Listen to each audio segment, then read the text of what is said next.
Breaking news! Hey, how do you like the title of that video, huh? Did that get your attention? I know clickbait's a big thing on here. Sanford uses it all the time when he's trying to throw a scare tactic into people. That's the only time he'll get a little bit of pop on views. What? Government wants to take your cars. With his fucking conspiracy theories. Did I get your attention? Not really. Yeah, I heard some news that I thought was interesting. Remember Jefferson's? We're moving on up to the east side. We finally got a piece of the pie. Well, Sanford's moving on down to the poor side. He finally lost his piece of the pie. Really, I got to do another Uncle Brian Greatest Hits Volume 3. 40 years out. I got to do it. He's moving to another shop. Somebody told me that a long time ago. They said, you watch, you're not going to stay at that shop very long. With all his views going down, people aren't giving, money like they used to. And he's not going to be able to afford that place. It is a nice place. I agree. It's a lot of space. It seems nice. You're leasing, usually by the square footage, more square feet, more you're going to pay. And I guess at that time, he wanted to show off, be a big shot. These other guys got little dingy garages. He was at Storage Walker City. I don't think he could have got any worse than that. I don't think he had the worst shop on YouTube at that time. Make himself look like a big man. Look at the shop I got. I got office spaces. I got this. I got that. And all he did was turn it into a fucking indoor junkyard, Remember his grand opening? That was fucking hysterical. Oh yeah, people came from all corners of the neighborhood. He had like 20, 25 pot-bellied fucking hillbillies wandering around here. Nothing to fucking see, He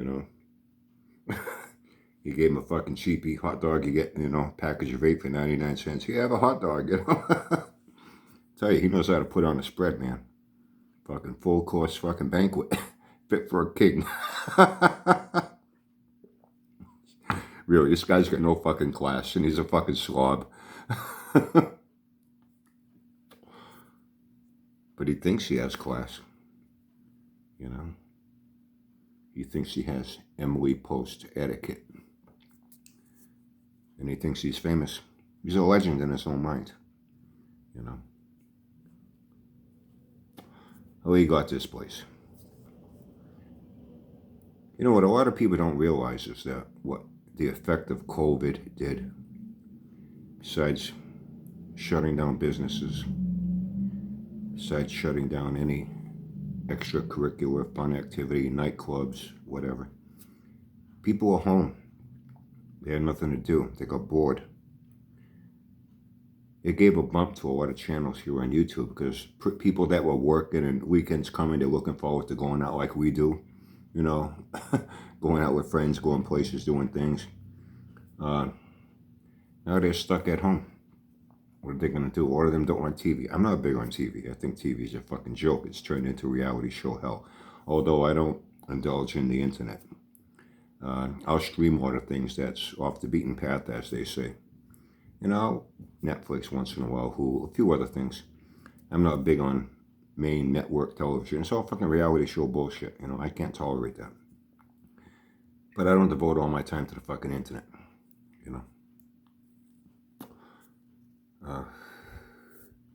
And I didn't during COVID.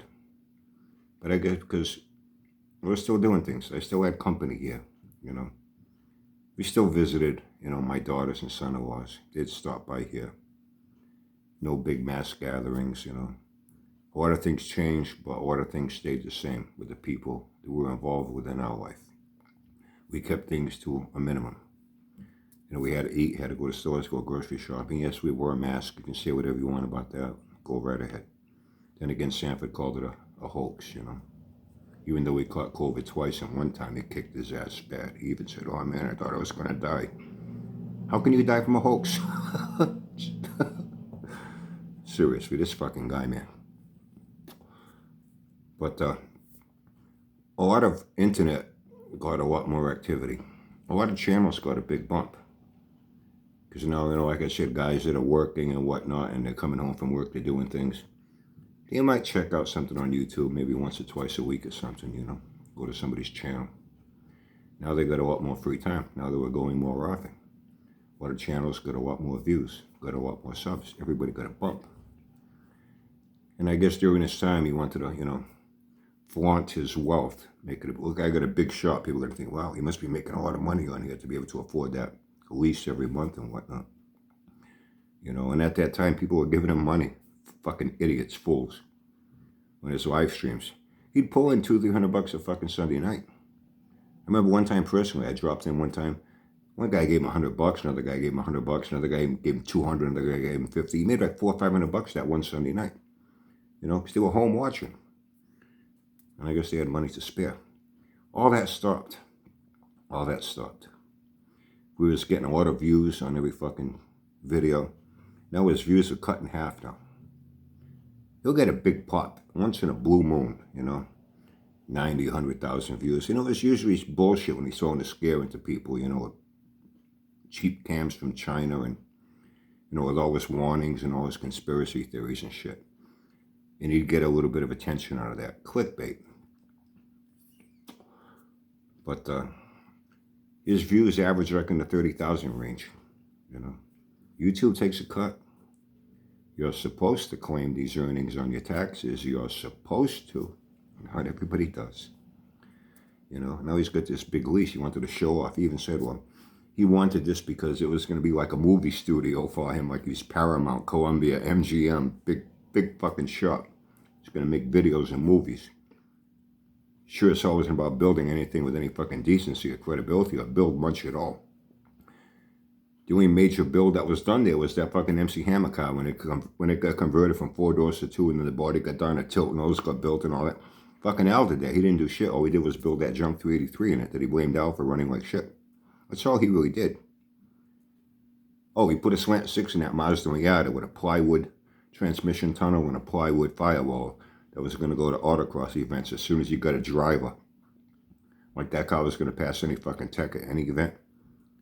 The engine got pulled, it got sent to a crusher and got turned into fucking tuna fish cans, and he got a few bucks for the value of the scrap metal. It's playing knife out of space. What happened to that? Engine got pulled, fucking sold it. What happened to all his motorcycle projects? What happened to all his projects? Now his mule car. What's going on with that mule car? Nothing. He'd have other people's cars in there. Yeah, the guy with the GTX, he pounded his fucking cam in with a 5-pound fucking sledge. The cam bearing was too fucking big. He didn't realize that. He's trying to jam it in there. That guy wasn't there very long after that. That guy wanted to get that thing running and get it the fuck away from Sanford.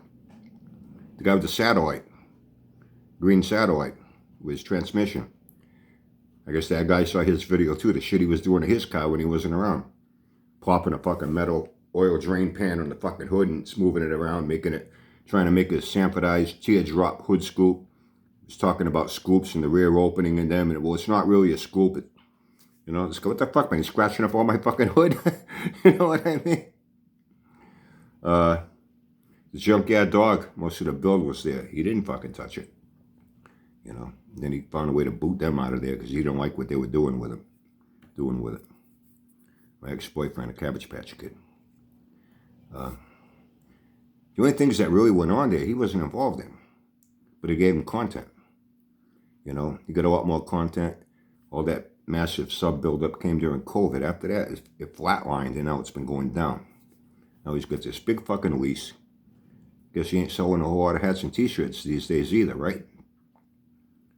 So now he's downsizing. But once again, he likes to put his own spin on things. Instead of saying, hey, listen, I'm fucking hurting for money now, Oh, no, a small shop is better now. I got a friend that's got a place. He's going to give me a little area that's just enough for what I need to do my projects and builds. Making it look like it's a good thing when he's doing it out of fucking desperation financially. That's all it is. He needs fucking money. He's hurting. People have said the day's going to come. Day's going to come. I think in his mind he thought he was going to be like Scotty Kilmer. Oh, that guy cracked me up. I haven't watched him in a long time. That guy hates everything. I even used to think he was being paid or sponsored by certain auto manufacturers or automotive products to bash their competition that they weren't able to do because they may get sued for defamation or libel, whatever bullshit, you know what I mean? So Scotty's their mouthpiece doing it for them. You know, here's a guy that's got a few million subs. He gets hundreds of thousands of views on every single video. Yeah, the guy's doing fairly well, you know what I mean? I heard he moved. He's not in New Hampshire above me anymore. He moved to Tennessee or something like that. And somebody said, oh, I think he moved back. I don't know. I haven't watched him in years. That guy used to crack me up. And I know some people that know him. Once in a while, we hook up with a chapter up in New Hampshire. You know, we were talking one day about cars and shit. I even suspect, I said, I see Scotty talking sometimes. He looks like he's had a few too many. And he's like, we got to talking. And a couple of the guys in that chapter, they're also into cars and they know people that know people. And I mentioned that one day. I says, hey, you ever see these car guys on YouTube? You ever see that Scotty Kilman guy? He lives here in New Hampshire with you guys. And he started laughing. He says, Scotty, that guy's a fucking drunk. He's a fucking drunk. He says half the videos he makes, he's fucking half in the back. And so I guess he doesn't care. He's making a lot of money doing it. So what the fuck, right? He started laughing. He's, yeah, you're right, you know. Does it really matter? He's bringing in the bucks, so does it really fucking matter? And, but yeah, Sam said he doesn't need all that space now. And also, another little clue, he said he's going to be selling off a lot of shit he's got there. The stuff I got here, I'm never going to get to. I'm never going to do anything with it. So I'm going to start getting rid of it. You know, what people don't want to buy, he'll try to pawn off on people. Remember that fucking Ram Charger we brought in a long time ago, back in Storage Rock City? This thing was a fucking wreck. Had a 318 and a 2-barrel. The whole bottom, almost halfway up to the fucking doors and the front fenders, completely fucking rotted. Completely. Nothing there. All fucking jagged pieces of rusted fucking rotted metal. Bought it for $800 because he wanted the engine and transmission. He took the engine and transmission out of it. Then tried to sell it to his fucking pickle sniffers for the same fucking $800 he paid for it. This the kind of guy he is.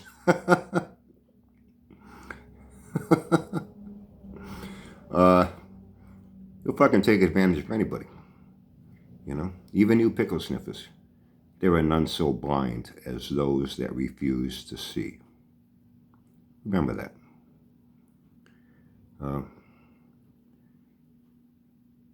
Because when he dies, something about, he said, when he dies, he's not going to leave anything for anybody. Everything will be gone. There won't be anything to sell. So let's see. He has to move to a smaller shop because the lease is very expensive where he's at. He's going to be selling off all his shit because he doesn't want to leave anything when he dies.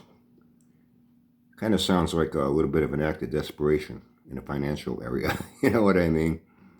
Before things get any worse than they've already been getting for a while. You know, his views are down 20s, 1000s, 30s, 40s. And like I said, YouTube takes their cut. He's not selling a whole shitload of hats and t-shirts anymore. People aren't giving him money. They're not even, you know, like I said, where's his 300 and something thousand subs? Where are they on his videos? Where are they? You know, you're getting 20,000, 30,000, 40,000, maybe 50 or 60,000 on a real good video. That even that doesn't happen very often. He averages in like the mid 35,000 range in views per video. Sunday night yak sessions. If he gets 3,000-4,000 people, it's a good night. You know, you'll get 200 or 300 of those thumbs up that like it. The rest of them just come and go in passing, and you know. At any one given time, if there's 500-600 people in there, he's fucking lucky. And it's the same people. The same people, they just go back every Sunday night. Same people. You know, I guess they got nothing better to do on a Sunday night than to sit around and listen to him yak for 2 fucking hours. And brag on himself and glorify himself. And now make excuses for himself once again. To downplay the fact that he's hurting financially. He's going to a smaller shop. Oh, but it's because I don't need all this space. No, you can't afford all that fucking space, dude. You can't afford it anymore. That big bump you got in COVID, that shit's gone, brother man. Now you're feeling the fucking pinch, huh? Now you're feeling the pinch. All your stuff that was so valuable, you said, I'll never sell any of my stuff. Now you want to fucking unload it and sell it. So now you don't need it. You're not going to need it. The only thing that shop served was, you know, You turned it into an indoor junkyard is all you did. An indoor junkyard is all you have there. Between junk parts, abandoned projects, bits and pieces of this, engines that are still not assembled, the ones that are assembled, you're not going to do anything with them. That mule car now is taking up space there doing absolutely nothing. Wasn't that a big claim, another big project of yours? This mule car? All Sanford's trying to do is put a happy face spin on the fact that he's hurting for money. But he wants to make it sound like, I don't have to do this. I want to do it because now it'll be better for me. Yeah, better for you financially. That's the only thing that's going to be a betterment to you. You know? Sanford's always thought he's a fucking, big fish in a small pond, a fucking great white shark in a fucking inflatable swimming pool, and all he is a little fucking goldfish in the fucking Atlantic Ocean across the street from me. That's all he is. The only thing big about him is his fucking ego and narcissism in his mouth, and his claims and his bragging. That's the only thing that's big about Sanford. So anyway, but someone even, I forget who was mentioning this a long time ago. It's very true. COVID, as much damage as it did to businesses, shutting things down, and how it trapped people in their homes not being able to go out and do things, in some ways it benefited a lot of the internet. Facebook, Twitter, YouTube. People now had more time they didn't have before to devote to being on here, watching as a viewer, content creators. It gave them a big bump. It helped them out a lot. But that gravy train ride came to a fucking end, screeching halt, man, you know what I mean? Nothing happens overnight. It takes a little bit of time, but it eventually happens. Now it's caught up to Sanford, and now he's fucking hurting for money. He's got to do something about it now before he's trying to stop the bleeding, as they say. He's trying to stop the bleeding before it gets to a point where he can't afford to pay the fucking lease and he gets evicted. That's what it comes down to. You can think whatever you want. Like I say, time always tells. We wait and see. Sanford will never come out and tell you the truth. He's not telling you the real truth, the real reason now. He's putting a spin on it to make it sound like, it's a good thing. It's going to benefit me. I'll be able to produce even better videos now. And his pickle sniffers will snip it right up. Right up. Okay. Reason. Yesterday was pretty decent. We had a good run. Already overnight, dropped down into the high 30s. Rain moved in next few days. Chilly in the low 40s. I feel bad for the kids trick-or-treating tomorrow night. It's going to be a real shitty Halloween. Rainy and cold. And hey, what are you going to do, But anyway, around here they have a lot of indoor activities. And even because now we got a lot of whack jobs out there in society, and it's not even safe in a lot of areas for people to, be sending their kids out into the fucking night. Knocking on strangers' doors for candy. There's a lot of indoor activities. VFWs, the Moose Lodge Hall, church, basement halls, where they have their bingo and whatnot. They have Halloween parties for kids being sponsored by a lot of companies and private citizens. We donate candy. Papa Gino's donates pizza, soda, this, that, and they have food, and kids can gather, they'll play music, and they give out prizes for costumes and shit and candy. So Halloween is still going to happen regardless of the weather. In some ways, I actually think that's a better idea than kids out roaming the streets at night. They can be in places where it's being supervised by adults. They can have fun, get together with all their friends in places. And that's what's going to happen tomorrow night. And I'm really happy for the kids. You're only a kid once, man, Only a kid once. Some kids, though, they never fucking grow up when they should and become a little bit more responsible in life. But who am I? I can't change the world. I can only tell you how I feel about things. So anyway, yeah, that's the deal now. Yeah, Sanford ain't moving on up. He's moving on down to the poor side. He finally lost his piece of the pie. Yeah, I really got to do it. Uncle Brian's Greatest Hits Volume 3 before year end. I will one of these days. Before year end. I can't give you a specific time or day, but it will happen by year end. Have a great day. Have fun, stay safe. Tomorrow I'm back to the BTH. I got a very early start, so I don't think I'll be wanting to do anything early in the morning. I got a very extra early start, so I'll catch up with you again on Wednesday. How's that? Figured I'd give you a warning. I'll warn you ahead of time, give you a heads up, okay? Until then.